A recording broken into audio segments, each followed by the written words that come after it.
Apa kita perlu ya sebelum saya menjelaskan mengenai manajemen kemudian kepemimpinan seorang konselor, ada baiknya kita mengetahui urgensinya atau latar belakang adanya konselor sebaya, gitu ya.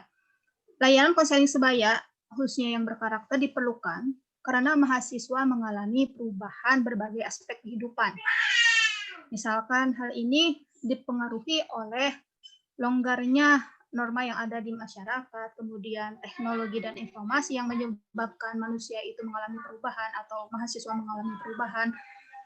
Kemudian masalah yang dihadapi oleh mahasiswa sekarang ini semakin kompleks, apalagi dengan kondisi yang sekarang kita menghadapi COVID-19 ini, gitu ya.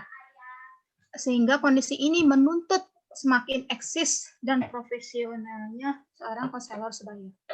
Kemudian latar belakang yang selanjutnya adalah hasil penelitian menunjukkan bahwa kebutuhan mahasiswa terhadap konseling sebaya ini memiliki rata-rata 90,17.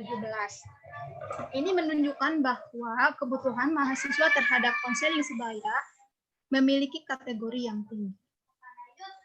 Ya, selanjutnya. Selanjutnya, Bu. Next. Ya, kemudian seorang ahli mengungkapkan bahwa teman sebaya merupakan individu yang sangat berpengaruh terhadap kehidupan remaja. Kalau menurut WHO, remaja itu berusia sekitar 12 sampai 24 tahun.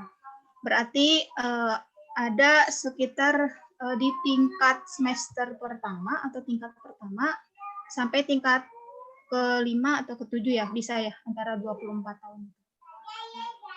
Penelitian ini dilakukan oleh Burmester, menjelaskan bahwa masa remaja memiliki kedekatan hubungan dengan teman sebayanya itu meningkat secara drastis. Dan pada saat yang sama, kedekatan hubungan remaja dengan orang tua menurun. Artinya ketika remaja itu meningkat kedekatan hubungannya dengan teman sebayanya, maka hubungan dengan orang tuanya menurun drastis. Itu adalah hasil, ini menurut ahli dan hasil penelitian. Selanjutnya,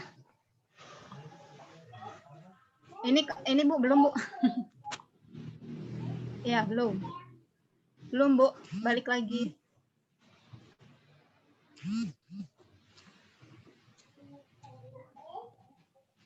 Nah, perlu digarisbawahi bahwa konselor sebaya ini bukanlah seorang yang profesional, tetapi mereka diharapkan dapat berkolaborasi dengan konselor profesional, ya, untuk membantu temannya, gitu ya, membantu temannya yang mengalami masalah atau yang butuh untuk dikembangkan potensinya, gitu ya. Hal ini bisa dilakukan secara kepemimpinan kelompok, kepemimpinan diskusi, tutorial, dan semua aktivitas atau hubungan interpersonal untuk membantu dan menolong konseli. Gitu ya. Selanjutnya, latar belakang selanjutnya, Bu. Ya, konseling sebaya ini merupakan hubungan membantu yang dilakukan secara kepemimpinan kelompok, kepemimpinan diskusi, pemberian pertimbangan atau pengambilan keputusan, tutorial, dan semua aktivitas yang sifatnya hubungannya interpersonal antara individu dengan individu yang lainnya dalam hal membantu dan menolong individu itu. Selanjutnya,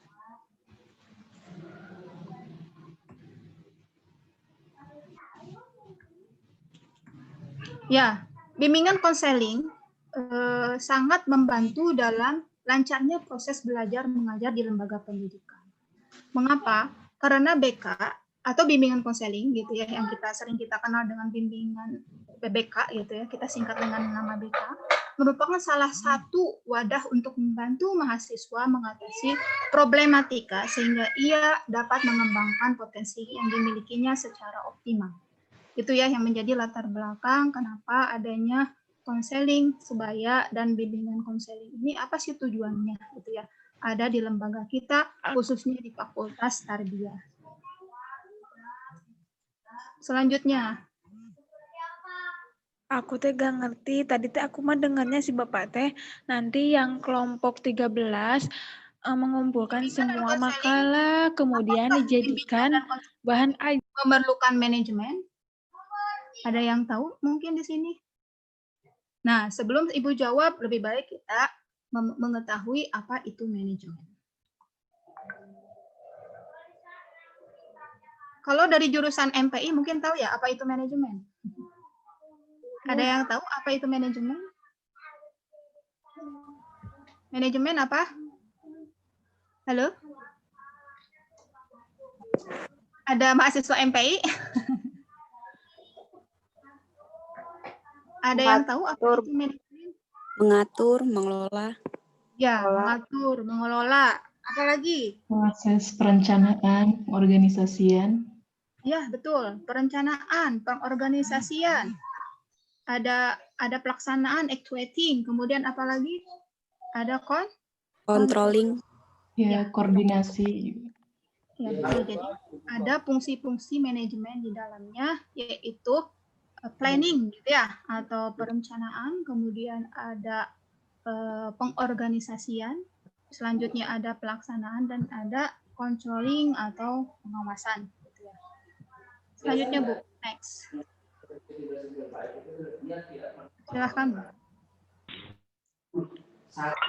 Nah, ada satu yang tadi tertinggal. Kenapa? Apa sih kaitannya gitu ya antara bimbingan konseling dengan pendidikan?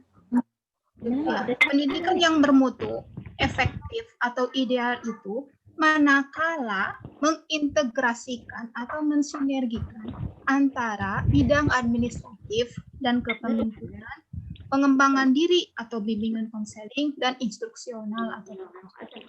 Berarti inilah urgensinya adanya administratif atau manajemen dan kepemimpinan dan pengembangan diri atau bimbingan konseling, bahkan pengajaran di sebuah lembaga pendidikan.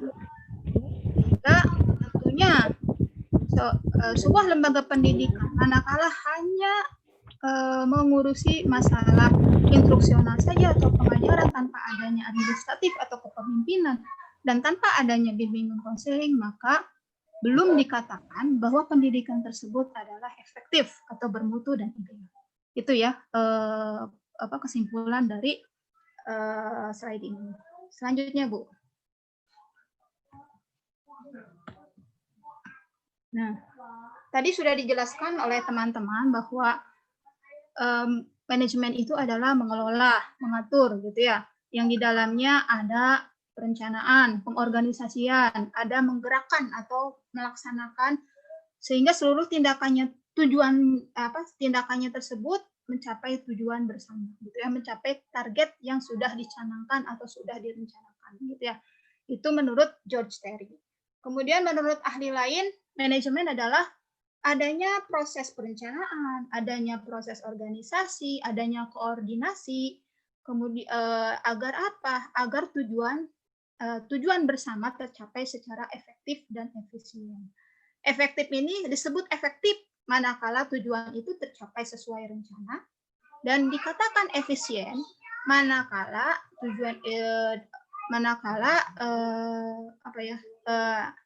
dana yang digunakannya hemat gitu ya, cermat dan terorganisasi serta tepat waktu, itu adalah efisien.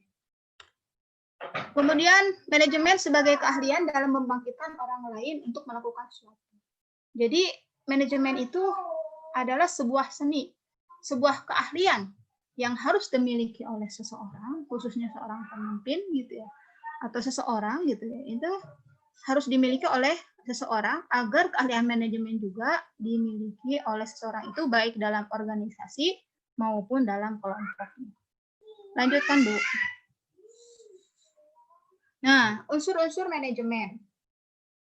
Unsur-unsur manajemen ini ada 6 M gitu ya. Man, material, method, machine atau media, money, dan market. Kenapa di dalam konseling ada unsur-unsur ini? Dalam manajemen bimbingan konseling juga ada unsur-unsur ini. Misalkan dalam sebuah proses konseling perlu adanya yang namanya konselor dan harus ada yang namanya konseli gitu ya. Karena proses konseling ini adalah ada dua komponen, yaitu ada konselor dan adanya konseli. Kemudian ada materialnya, bahannya. Ketika kita memberikan proses layanan bimbingan konseling, maka ada bahan yang akan kita sampaikan, ada materi yang akan kita sampaikan, gitu ya. Kemudian metodenya seperti apa? Apakah metodenya direktif ataukah metodenya indirektif, gitu ya, secara langsung atau tidak langsung? Ataukah ya nantinya dari metode ini bisa melahirkan teknik-teknik dan strategi-strategi konseling yang tadi sudah dijelaskan oleh Ibu Retno ya mengenai keterampilan konseling. Kemudian selanjutnya mesin dan media atau media. Dalam bimbingan konseling pun ya kita memerlukan yang namanya media gitu ya.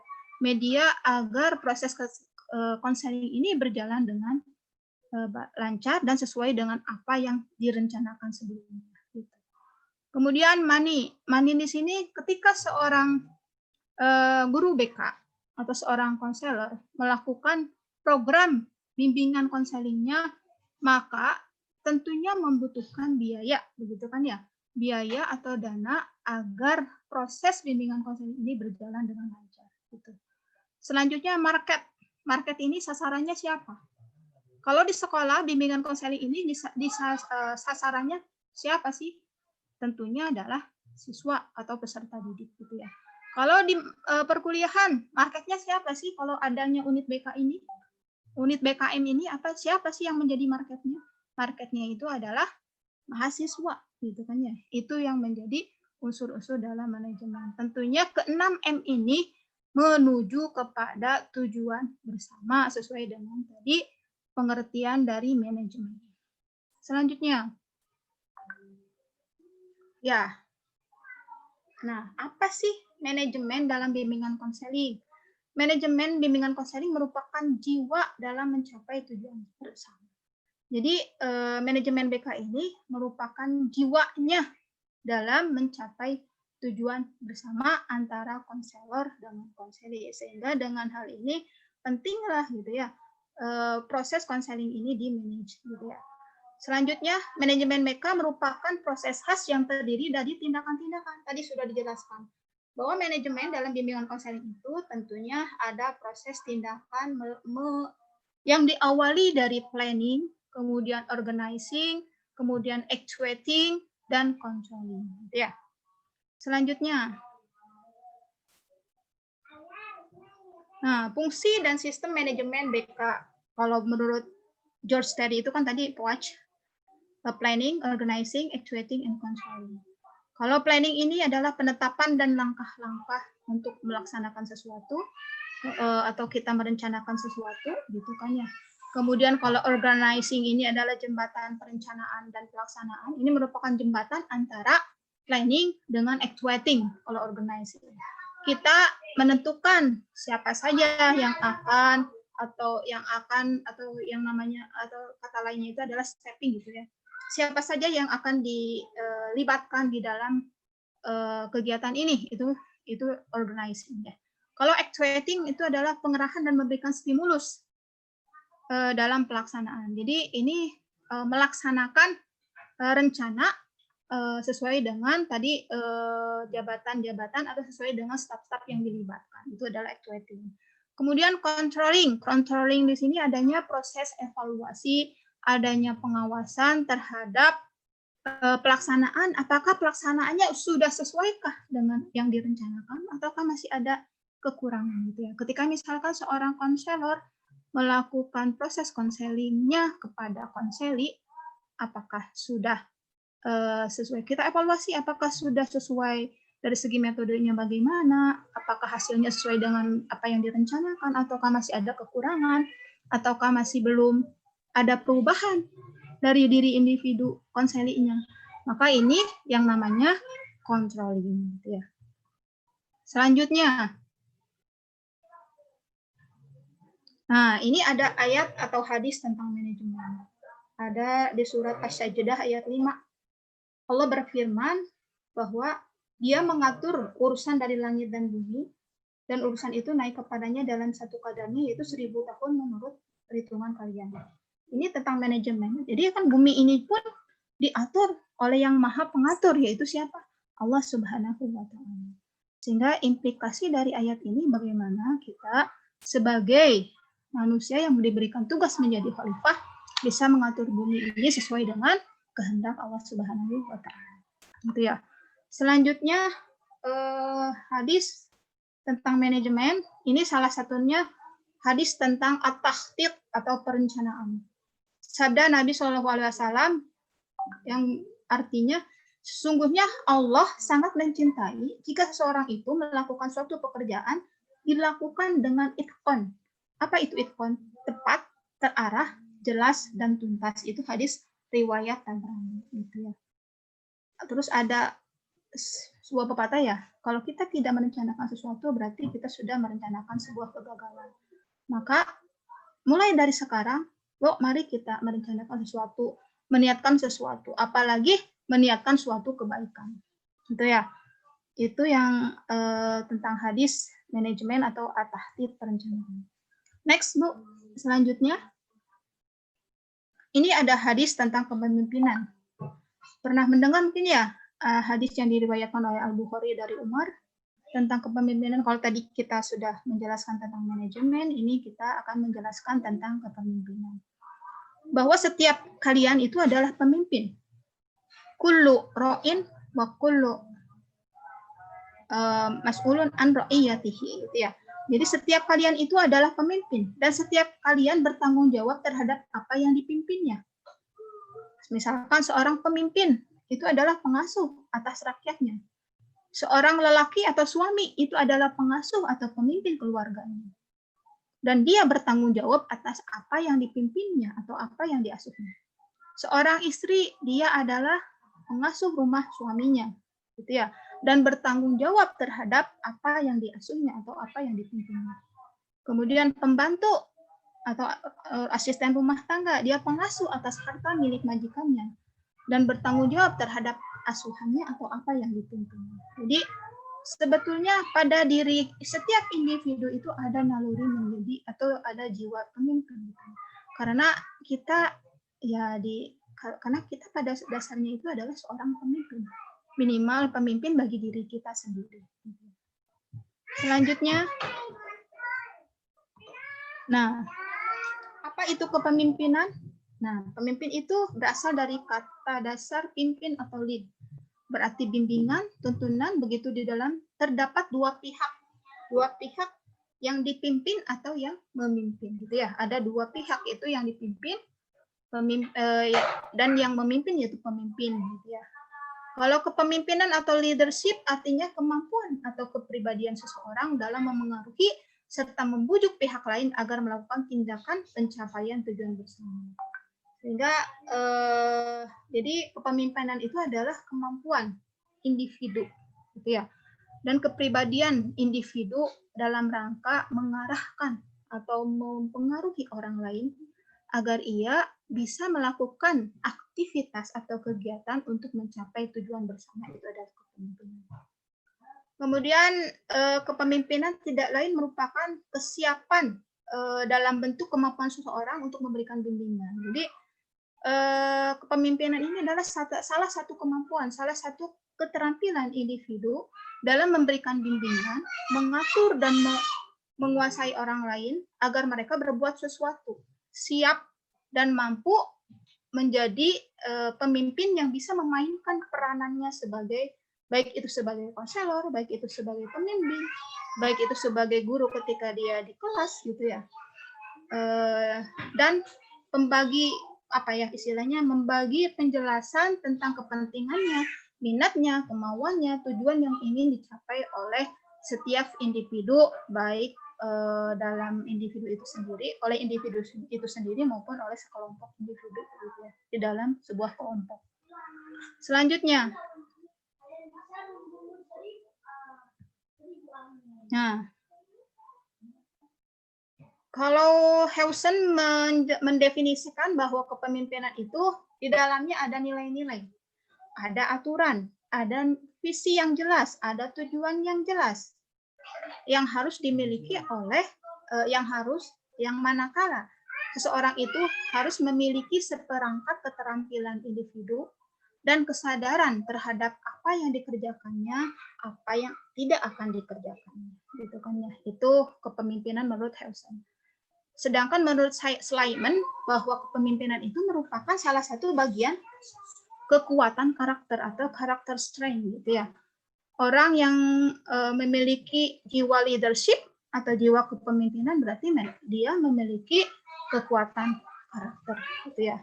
Karena kepemimpinan sebagai kualitas pribadi yang mengacu pada gambaran kognitif seseorang. Jadi bukan hanya sekedar kognitif, tapi dia memiliki orientasi ke arah memengaruhi orang lain, gitu ya, mengarahkan orang lain, memotivasi orang lain. Itulah jelasnya sebagai seorang konselor, yang mana dia sebagai seorang pemimpin mampu mengarahkan individu atau konselinya untuk memandirikan, untuk menjadi pribadi yang mandiri, berkembang potensinya secara optimal. Gitu. Selanjutnya, Bu. Nah, ini sudah tadi. Nah, bagaimana kepemimpinan konselor sebaya? Kepemimpinan konselor sebaya berarti merupakan kemampuan, kesiapan seorang konselor sebaya dalam mengajak, menggerakkan, mengarahkan individu atau kelompok agar mau menerima pengaruh dan berbuat sesuatu yang membantu tercapainya suatu tujuan. Jadi nanti tugas Anda sebagai konselor sebaya adalah Anda harus memiliki kesiapan. Ini siap semuanya jadi konselor sebaya? Iya, siap? Iya, harus siap ya gitu. Siap dalam hal apa? Dalam hal mengajak, menggerakkan, mengarahkan individu gitu ya untuk menerima pengaruh dan berbuat sesuatu agar dapat tercapai suatu tujuan bersama. Itu sesuai dengan pengertian manajemen ya. Selanjutnya, apa unsur-unsur kepemimpinan? Unsur-unsur kepemimpinan itu ada dua pihak, ada pihak yang berperan sebagai pemimpin, ada pihak yang berperan yang dipimpin sebagai orang yang dipimpin. Kemudian ada kegiatan yang menggerakkan. Berarti bukan hanya sekedar pemimpin, tetapi ada juga yang dipimpinnya, ada kegiatan yang menggerakkannya, ada tujuan yang hendak dicapai. Misalkan dalam konselor sebaya, dalam kegiatan konseling sebaya ini, ada pemimpinnya siapa? Pemimpinnya itu adalah konselor ya. Konselornya, kemudian yang kedua ada yang dipimpinnya siapa? Ada konselinya, kemudian ada apa lagi? Ada kegiatannya. Nanti kan kita akan ada kegiatan-kegiatan, setelah kegiatan ini ada lagi kegiatan-kegiatan lainnya. Untuk apa? Untuk menuju pada atau mencapai pada tujuan yang kita harapkan bersama, gitu kan ya. Yaitu apa? Dengan adanya konselor sebaya ini bisa membantu teman-teman yang lain dalam hal mengembangkan potensinya, dalam hal memecahkan atau memecahkan permasalahan atau problematika yang dihadapinya, gitu ya. Itu. Nah, ada hasil penelitian bahwa sikap kepemimpinan dibentuk melalui serangkaian kegiatan seperti dalam layanan dasar mencakup bimbingan kelompok. Metodenya harus inovatif, dituntut kreatif dengan berbagai strategi, metode, dan teknik dalam pelaksanaan layanan.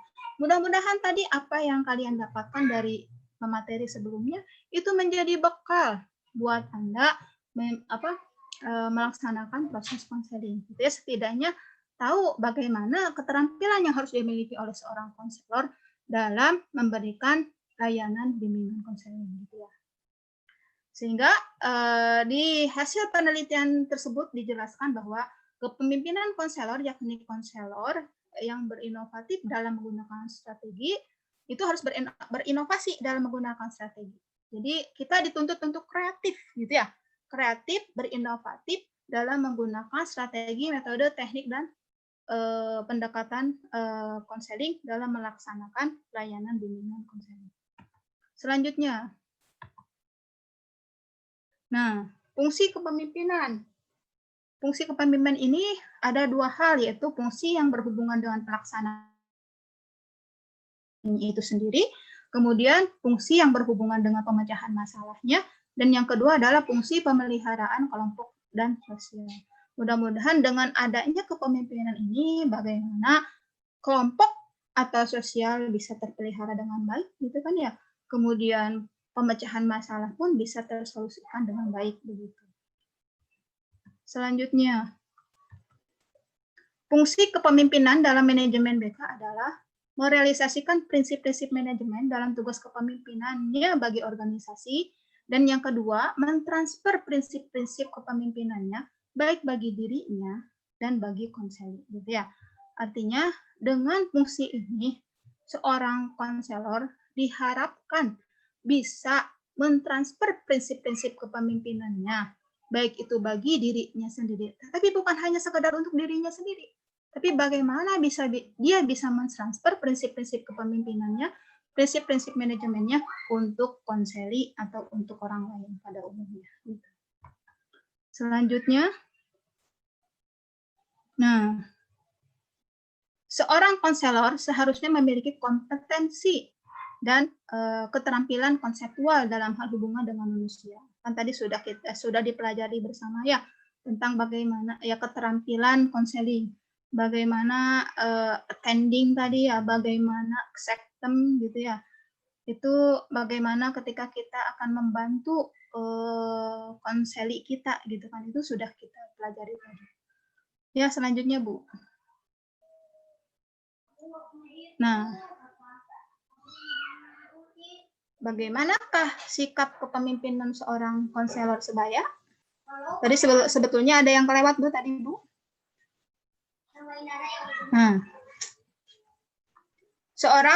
sikap kepemimpinan seorang konselor sebaya ini, yang pertama yang harus diperhatikan adalah bagaimana ia bisa mengelola temannya, gitu ya, mengelola temannya di dalam konseling kelompok. Kalau ini dalam konseling kelompok. Jadi nanti itu kan dalam konseling ada teknik konseling individual, ada teknik konseling kelompok. Itu bisa jadi dikelompokkan berdasarkan misalkan masalah yang dialaminya individu atau konseling yang memiliki masalah yang sama itu di satu apa ya istilahnya di satu kelompokan begitu ya. Jadi ini bagaimana kita sebagai seorang konselor memiliki sikap kepemimpinan dalam rangka bagaimana kita bisa mengelola teman-teman. Yang selanjutnya adalah bagaimana kita bisa mengelola masalah gitu ya. Dalam proses konseling kelompok mungkin saja akan ada masalah yang cukup rumit atau mungkin barangkali ada yang belum pernah dialami oleh pemimpin sehingga diperlukan kemampuan dari pemimpin kelompok untuk bisa berbagi dengan yang lain, menyerap aspirasi dari teman. Mungkin ini ada kalanya ada sesi sharing gitu ya nantinya. Ada kalanya ada sesi sharing dari teman-teman yang memang kalau dalam sesi kelompok itu ada teman yang memiliki permasalahan itu bisa di-share-kan kepada yang lainnya gitu kan. Yang ketiga adalah bersama-sama anggota konseli belajar mengemukakan masalah gitu ya. Belajar terkadang ada konseli yang dia itu tidak mau atau malu gitu ya untuk mengungkapkan masalahnya. Nah ini dengan adanya konselor sebaya ini, bagaimana bersama-sama antara konselor sebaya dengan konselinya belajar untuk mengemukakan pendapatnya, belajar untuk mengemukakan masalahnya, dan seorang konselor bisa mengarahkan konselinya untuk dia menemukan solusinya sendiri atau cara-cara dalam menangani masalah tersebut. Itu ya sikap kepemimpinan yang harus dimiliki oleh seorang konselor sebaya. Jadi bukan kita yang mengambil keputusan kalau konselor sebaya, tapi bagaimana kita bisa mengarahkan agar konseling itu bisa mengambil keputusannya dengan benar dan baik, dengan baik dan benar. Selanjutnya, nah ini ada belum Pak Bu, ada hasil penelitian tentang pelatihan tutor sebaya. Katanya pelatihan tutor sebaya itu menurut pelatihan dirasakan sangat efektif dalam menumbuhkan kepemimpinan. Mudah-mudahan dengan adanya pelatihan manajemen atau kepemimpinan ini pun itu bisa lebih efektif pelaksanaan konselingnya gitu kan ya. Karena selain memang ketika pelaksanaan konseling menjadi lebih leluasa dalam menemukan permasalahan kepada konselor sebaya, secara tidak langsung baik itu anggota maupun yang berperan sebagai pemimpin kelompok, tanpa mereka sadari ini akan melatih diri mereka, diri konselor sebaya untuk bisa berpikir lebih dewasa dalam menyikapi suatu permasalahan. Oleh karena itu dapat disimpulkan bahwa konseling kelompok dalam pelatihan tutor sebaya dapat menumbuhkan sikap kepemimpinan. Ya, mudah-mudahan dengan adanya pelatihan ini pun gitu ya, ini sebagai salah satu wadah menumbuhkan jiwa-jiwa atau jiwa-jiwa kepemimpinan atau leadership kalian sebagai seorang konselor sebaya. Selanjutnya ini ada, silakan Bu. Nah, ada games untuk melatih jiwa. Ini nanti bisa dibaca ya, nanti akan diberikan di-share kepada, sudah di-share ya di panitia gitu ya. Di sini ada game melatih jiwa tentang perburuan barang gitu ya. Game pelatihan kepemimpinan tentang bagaimana seseorang itu berperan sebagai pemimpin gitu ya. Nanti ini bisa dibaca, bisa dipelajari ya sendiri. Nah, ini juga ada selain tadi perburuan barang, ada tentang candlelight gitu ya. Bagaimana seorang pemimpin, ini tujuannya adanya game ini adalah melatih sikap tenang yang merupakan bagian dari kriteria seorang pemimpin. Nah, terkadang ketika kita menjadi seseorang konselor gitu ya, atau seseorang yang dicurhati mungkinlah oleh teman kita itu merasa tidak tenang, artinya ingin buru-buru gitu ya, memberikan nasihat. Kalau tadi seperti yang sudah dipaparkan oleh pemateri sebelumnya ya, ketika kita memberikan proses konseling, jangan terburu-buru ingin atau tergesa-gesa ingin memberikan nasihat, tetapi bagaimana kita bisa mengeksplor permasalahannya, bisa mendiagnosa apa penyebabnya gitu ya, baru nanti menentukan treatment apa yang tepat untuk solusi permasalahannya gitu ya. Sehingga ini dengan adanya game ini mudah-mudahan tujuannya itu adalah apa? Melatih sikap tenang yang merupakan bagian dari kriteria seorang pemimpin. Karena ketenangan seorang pemimpin mencerminkan kematangan atau pengalaman orang tersebut gitu ya. Nah, ini nanti bisa dibaca, bisa kalian pelajari gitu ya tentang game ini. Selanjutnya, nah ini simpulan hanya sedikit sekali ya, hanya sedikit saja, bahwa kepemimpinan dan manajemen dalam memberikan bimbingan konseling perlu dimiliki oleh seorang konselor, karena kepemimpinan dan manajemen ini merupakan sekumpulan dari serangkaian kemampuan dan sifat kepribadian termasuk kewibawaan untuk dijadikan sebagai sebuah atau meyakinkan orang yang dipimpinnya atau konseli agar konseli ini dapat melaksanakan layanan atau tugasnya dengan sukarela, semangat, bahagia, dan merasa tidak ada paksaan. Kalau di sini semangat atau bahagia, tidak ada paksaan untuk membantu teman-temannya. Adik-adik, mahasiswa, siap untuk membantu teman-temannya, gitu kan? Merasa tidak dipaksa, merasa sukarela. Sukarela. Tadi diawali dengan niatan yang baik gitu kan, sehingga akan menghasilkan hasil yang baik gitu. Selanjutnya Bu, ada satu lagi. Nah, ini ada kata-kata, ini kesimpulan dari akhir materi ini. Konselor sebagai pemimpin harus memiliki kepribadian yang kuat. Kalau kepribadian sudah kalian dapatkan gitu ya dari pertemuan sebelumnya, ada pribadi. Kalau Rasulullah itu kan ada pribadi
Ada Maaf, azan Bu, dulu. tadi tiba-tiba Ada keluar. azan dulu.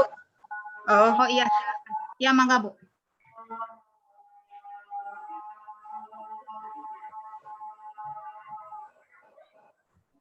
Ya, kita dengarkan azan tersebut.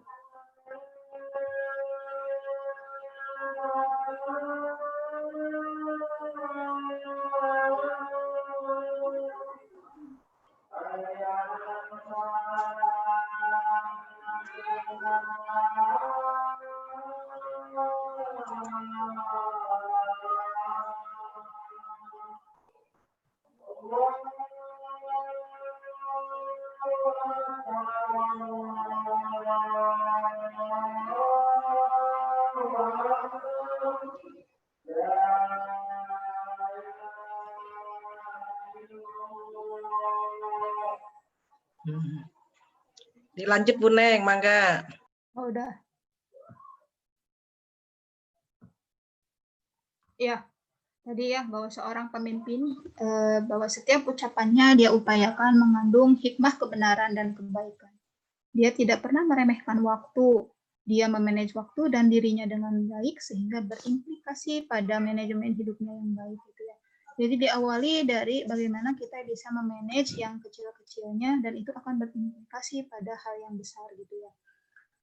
Nah, seseorang yang diberi amanah kepemimpinan dalam level apapun, selayaknya dia menjadikan asma Allah Al-Wali sebagai motivasi atau sumber motivasi dalam hidupnya.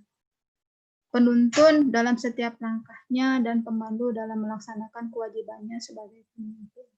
Jadi ya mudah-mudahan dengan tadi pemaparan sebelumnya sampai hari ini menjadi awal langkah dan bekal bagi kita gitu ya, khususnya konselor sebaya dalam nanti menjalankan tugasnya sebagai konselor sebaya dengan baik dan amanah sehingga bisa menjadi amal soleh gitu ya, yang tak ternilai di hadapan yang maksudnya amal soleh yang besar gitu ya, berlipat ganda di hadapan Allah gitu ya, karena kita membantu dan menolong sesama kita gitu kan. Wa ta'awanu 'alal birri wat taqwa wa la ta'awanu 'alal itsmi wal 'udwan. Jadi tolong menolonglah kalian dalam kebaikan dan janganlah kalian tolong menolong dalam dosa dan kemaksiatan gitu ya. Ya mudah-mudahan ini sebagai awal buat kita bagaimana kita sebagai seorang konselor bisa melatih jiwa kepemimpinan kita sehingga kita bisa mengarahkan konseli kita, teman sebaya kita gitu ya, agar dia mau mengembangkan potensinya menjadi pribadi yang mandiri dan bisa mengambil keputusan dengan baik dan bijaksana. Mungkin itu saja Bu Ratu dari saya. Terima kasih. Mohon maaf atas segala kekurangannya. Sebaik-baik kalian adalah yang bermanfaat bagi sesama atau bagi yang lain. Mudah-mudahan kita menjadi pribadi yang selalu memberikan manfaat kepada yang lainnya. Itu saja. Terima kasih. Assalamualaikum warahmatullahi wabarakatuh. Waalaikumsalam warahmatullahi wabarakatuh. Alhamdulillah pemaparan dari Bu Neng Gustini ya tentang kepemimpinan konselor, manajemen dan kepemimpinan konselor. Jadi dalam konseling juga bagaimana kita berkedudukan sebagai pemimpin, memimpin konselor ya. Jadi memanage dalam kepemimpinan konselor itu tadi sudah dipaparkan oleh Bu Neng. Ini berhubung waktunya barangkali agak mepet-mepet jadi dipercepat Bu Nengnya. Waktunya juga masih banyak Bu Neng, padahal sampai jam 12.30. Tadi memang dalam jadwal itu sampai jam 12. Kata silakan panitia kalau sekarang ada yang mau ditanyakan boleh silakan. Ya, kita share aja. Kata panitia diperpanjang lagi sampai jam 12.30. Oh gitu. Ya mangga Bu. Ya silahkan kita share aja ya. share saja. Sekarang- Kalau ingin pertanyaan boleh. Iya. Sekarang masuk pada sesi pertanyaan. Nih sudah ada yang bertanya ya. Yang lain kalau ada yang ingin ditanyakan tentang kepemimpinan atau manajemen konselor ini, ya silakan ditulis ya. Ditulis nanti dibacakan. Pertanyaan yang pertama Bu Neng nih. Dari Ajijah, jurusan Pendidikan Biologi semester 3. Pertanyaannya, bagaimana jika misalkan kita sebagai konselor masih minim pengalaman dan mengalami kesulitan ketika konseli berkonsultasi pada kita. Kita agak sedikit kesulitan untuk memberi tanggapan. Apakah lebih baik cukup jadi pendengar saja? Nih. Bagi yang minim kepemimpinan konselornya nih. Ya. Terima kasih. Tadi pertanyaan dari siapa, Bu? Adinda, Bu. Ainun Ajizah. Oh, Ainun Azizah. Biologi. Ya. Dari pendidikan biologi ya. Bagus sekali Ya. pertanyaannya. Memang betul ya. Tadi kan sudah dijelaskan bahwa konselor sebaya itu bukanlah konselor profesional, begitu ya. Tetapi dengan adanya pelatihan ini ya diharapkan gitu ya, setidaknya Anda memiliki wawasan mengenai bagaimana kita memiliki keterampilan konseling, bagaimana kita memberikan layanan bimbingan konseling kepada teman kita gitu kan ya. Kemudian sebelumnya perlu juga diketahui seharusnya bagaimana sih seorang konselor itu kan ya, sudah kita ketahui bahwa seorang konselor itu harus memiliki, kalau dulu itu pribadi yang dia itu berempati kepada konselinya gitu ya. Berempati itu kan tadi sudah dijelaskan bahwa seorang konselor itu dia merasakan apa yang dirasakan oleh konselinya gitu ya. Walaupun tidak larut terhadap apa permasalahan yang dihadapi oleh konseli. Setidaknya dia merasakan gitu ya. Oh iya, saya memahami, saya merasakan apa yang Anda rasakan begitu ya. Itu mungkin kalau tadi sudah dijelaskan oleh Ibu pemateri sebelumnya gitu kan. Ya minimal ketika Anda belum memahami atau belum memiliki pengalaman, Anda menjadi pendengar yang baik terlebih dahulu, begitu kan ya. Dengarkan keluh kesah teman Anda, gitu kan ya. Dengarkan curhatan teman Anda, gitu kan ya. Setelah itu, misalkan ketika kita sering mendengarkan, itu akan menjadi sebuah pengalaman, sehingga menjadi jam terbang bagaimana seharusnya, gitu kan ya. Seharusnya kita memberikan layanan konseling kepada teman kita gitu kan. Karena kalau tadi keterampilan itu merupakan suatu proses, tidak bisa langsung jelek Anda hari ini mengikuti pelatihan ini, besok Anda sudah jadi mahir, belum tentu seperti itu kan ya. Tetapi sebuah proses gitu kan. Dan keterampilan itu harus dilatihkan. Gitu ya. Ya kalau sekarang mungkin zamannya virtual gitu kan ya. Sehingga Anda konseling bisa melakukan e-konseling atau cyber konseling gitu ya, lewat email, lewat WA begitu ya. Bagaimana di situ Anda berperan sebagai konselor sebaya yang diawali dengan mendengarkan keluh kesah dari teman Anda gitu ya. Kemudian ketika Anda kalau tadi jangan terburu-buru memberikan nasihat, tetapi dengarkan terlebih dahulu gitu kan. Kemudian berikan empati, rasa empati Anda terhadap teman Anda yang mengalami masalah. Gitu. Barulah setelah itu ketika Anda sudah mengetahui permasalahannya, Anda bisa menentukan gitu ya, treatment apa yang bisa kita gunakan untuk menyelesaikan masalah yang dihadapi oleh konseli sesuai dengan teori konseling gitu yang telah Anda pelajari. Yaitu perlu waktu memang untuk memberikan konseling kepada ya khususnya teman-teman kita gitu kan ya, itu perlu waktu, tidak bisa langsung secepat kilat gitu ya Anda berhasil gitu, tapi proses melalui pertemuan bisa jangka pendek, bisa jangka panjang. Mungkin itu saja Bu Ratu, terima kasih.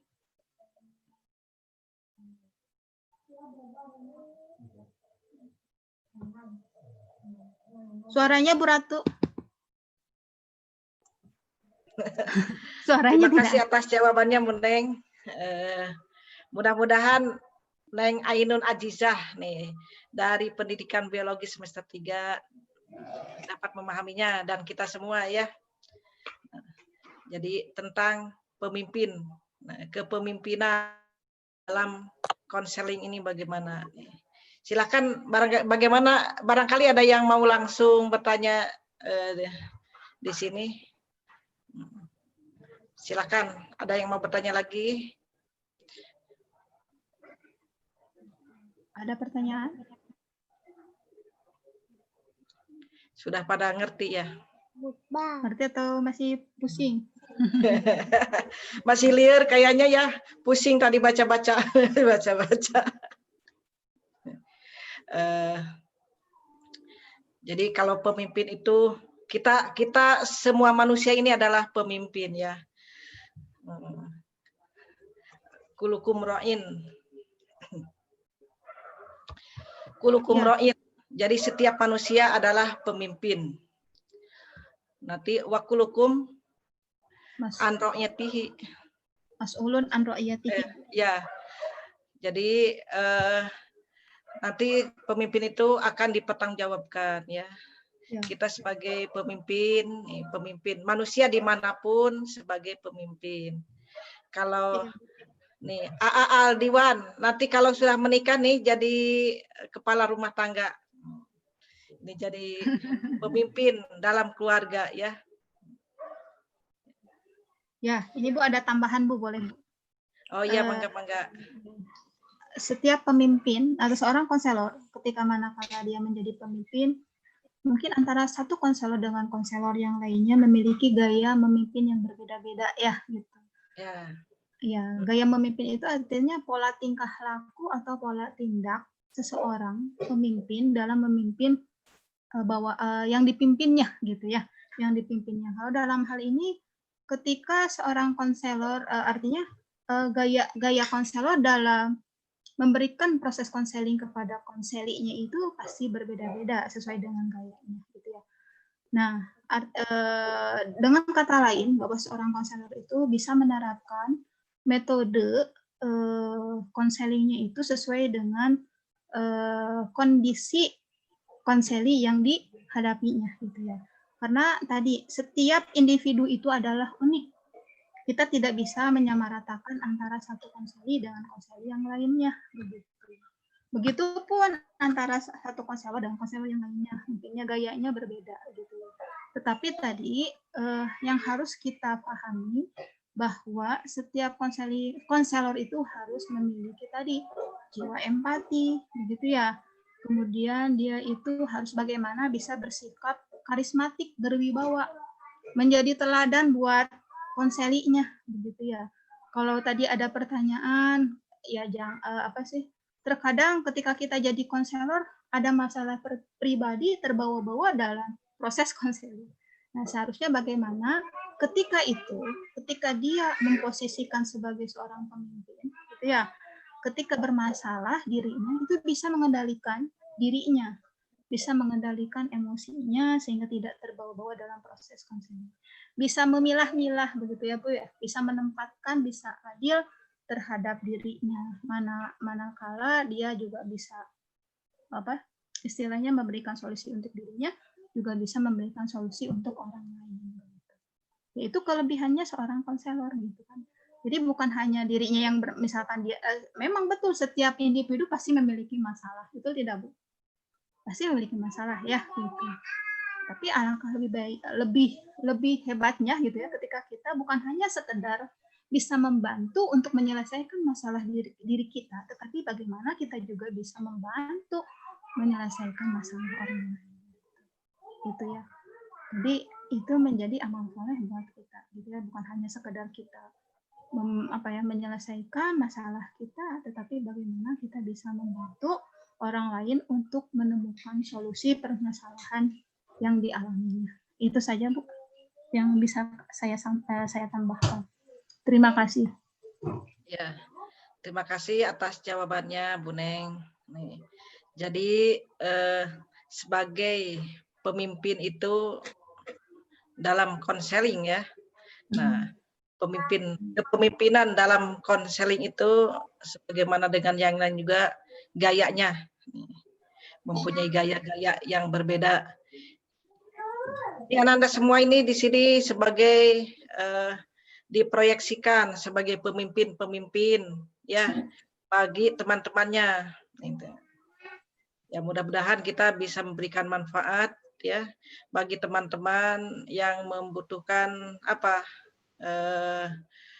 curhatan-curhatan, keluhan-keluhan, kemudian solusi-solusinya bagaimana ya. Gitu. Barangkali untuk sesi sekarang ini BKM FTK ini memberikan apa ruang untuk layanan-layanan bimbingan ya, layanan bimbingan. Untuk kedepannya barangkali nanti Pak Tarsono juga dan yang lainnya nanti bisa mengembangkan untuk memberikan apa motivasi-motivasi pengalaman-pengalaman teman kakak-kakak Anda yang sukses di luar negeri ya. Jadi bagi yang berprestasi misalkan ingin keluar negeri kuliah S2-nya, kita nanti mendengarkan kakak tingkat Anda yang sekarang sedang kuliah di luar negeri. Kemarin bulan-bulan kemarin sering diundang. Dari PBI, PBA banyak ini. Iya, bimbingan karir ya Bu ya nantinya. Bimbingan Ya, karir. bimbingan karir. Kemudian yang dari PBA juga ada yang di luar negeri. Alhamdulillah alumni UIN sekarang sudah melanglang buana ya di berbagai perguruan tinggi ternama di dunia. Silahkan nanti Ananda semua untuk lebih meningkatkan lagi. Kalau ingin keluar negeri berarti harus mendalami bahasa juga ya. Bahasa Arab, bahasa Inggris. Nah, gitu. Di Jerman ada. Kemudian yang lagi S3 Bu Neng tadi dari PBI sekarang ada di mana? Banyak ya. Banyak ya. Ada yang di Inggris. Ya mudah-mudahan Bu nanti ke depannya pelatihan ini berlanjut gitu ya. Berlanjut sampai kepada aplikasi begitu ya, mudah-mudahan ya corona ini segera berlalu sehingga kita bisa offline atau tatap muka ya. Langsung praktek ya. Ya, langsung praktek gitu kan. Mungkin kalau di sini hanya masih dalam tataran pemahaman gitu ya. Belum dalam tataran aplikasi. Mudah-mudahan nanti ke depannya ini berlanjut gitu ya. Dan kita bisa mengaplikasikannya kepada teman-teman kita melalui nanti ada micro counseling begitu kan seperti itu. Jadi ada kelanjutannya gitu ya, mudah-mudahan tidak sampai sini gitu kan ya. Nanti juga Insya Allah. Berarti ada labnya juga ya, ada lab. Iya, harusnya ada Bu. Harusnya nanti bertahap ya. Persiapkan ada micro counseling gitu ya nanti ke depan. Ya. Mudah-mudahan Ibu Retno juga kedepannya selalu bekerja bisa sama. Bisa diajak kerjasama ya Bu ya, bisa diajak kerjasama dengan pihak lain. Mangga Pak Tarsono barangkali mau memberikan ini di akhir acara ini.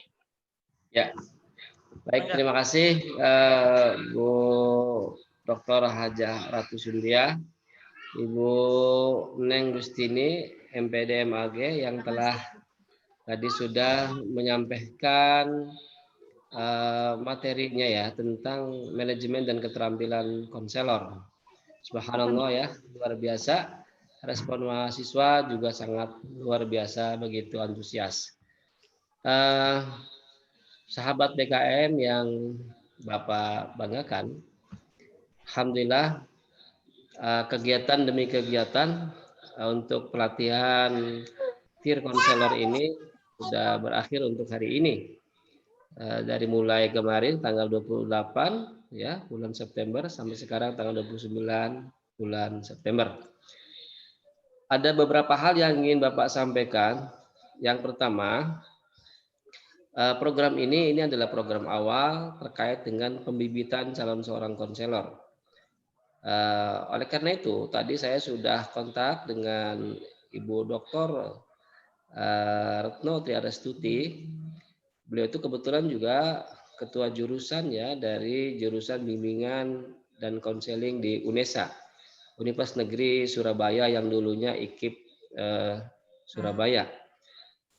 beliau menginginkan kita mengadakan kerjasama. Adanya MOU terkait dengan program kita. Nah, artinya kalau sudah ada MOU seperti ini, nanti akan ada program lanjutan. Nah, diantaranya ada praktik konseling, gitu ya. Praktik konseling ini nanti kita akan pertama seperti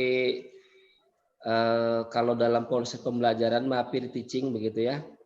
Jadi Anda nanti akan ada yang jadi konselor atau yang ada yang akan jadi konseli. Kemudian nanti teori-teori tadi kita praktekkan di dalam bimbingan seorang konselor. Ya tentunya kami dengan Ibu Retno dan yang lain-lainnya seperti itu. Nah, oleh karena itu Anda tetap pada grup yang kita buat, yaitu grup sahabat BKM yang memudahkan kita untuk saling koordinasi terkait dengan program-program ini. Bahkan ini informasi bahwa kalau tidak pandemik gitu ya, ada beberapa sekolah yang menginginkan kerjasama dengan BKM, yaitu kita melakukan psikotes, nanti kemudian juga melakukan proses konseling. Nah, karena siswa itu banyak, tentunya kami juga memerlukan seorang konselor atau pembantu seorang konselor. Oleh karena itu, teman-teman yang sudah sekarang ikut teori ini akan saya libatkan untuk itu, untuk program itu, begitu. Nah, oleh karena itu, ini suatu kebanggaan dan juga apresiasi bagi teman-teman mahasiswa FTK yang non jurusan BK dan juga non psikologi. Anda diberikan kesempatan oleh BKM untuk menjadi konselor walaupun tidak profesional gitu ya, tapi konselor paling tidak begitu ya. Saya pikir boleh ya Ibu Dr. Retno ya, kita melakukan proses konseling asalkan kita tidak melanggar kode etik saja begitu. Tentunya memang dalam batas-batas koridor kode etik konselor begitu ya. Nah, itu yang ingin saya sampaikan terkait dengan program ini. Kemudian, teman-teman sekalian, biar ilmu yang tadi didapat yang dari Ibu Dr. Retno, dan juga Ibu Neng Gustini, dan juga sebelumnya dari Pak Dr. Arif, dan juga dari Ibu Nisa, saya ingin Anda silahkan lakukan belajar konseling. Jadi bolehlah misalkan pertama tadi proses penghampiran dulu, artinya bagaimana cara menjalin hubungan begitu ya dengan calon konseli. Bisa itu adik Anda, saudara Anda, teman Anda, atau orang tua Anda juga boleh. Kemudian bagaimana proses attendingnya begitu, bagaimana cara membuka kasus, bagaimana cara menangani kasus, dan bagaimana mengakhiri proses konseling. Nggak usah lama-lama lah, settingannya cukup misalkan 5-10 menit. Itu nanti bisa diupload di kami dulu. Nanti kalau ada hal-hal yang perlu kami berikan, treatment-treatment yang perlu kami tegaskan, nanti diperbaiki. Kemudian kalau sudah bagus, kita upload. Saya yakin ini, Ibu Dr. Retno, kalau misalkan teman-teman kita ini kan jumlahnya ada sekitar 200-an ya, 200 peserta yang ikut ini. Sebetulnya masih banyak juga yang waiting list, tapi kami batasi begitu. Karena Zoom kita hanya sebatas sampai 100 peserta.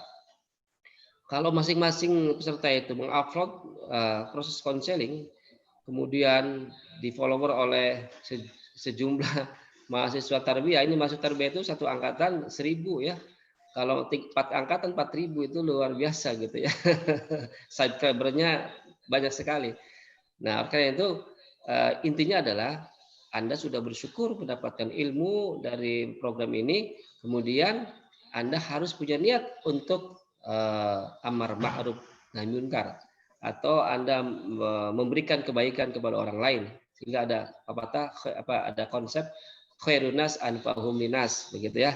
Jangan harap Anda berpikir profit, tapi nanti Allah akan memberikan semuanya itu. Itu saja yang ingin saya sampaikan. Terakhir saya mengucapkan terima kasih kepada Ibu Dr. Retno dan juga Ibu Neng Gustini dan juga sahabat saya Ibu Dr. Haja Ratu Suntiah. Mudah-mudahan kebaikan ibu-ibu sekalian dapat dibalas oleh Allah Subhanahu wa taala. Terima kasih. Akhir kalam. Assalamualaikum warahmatullahi wabarakatuh.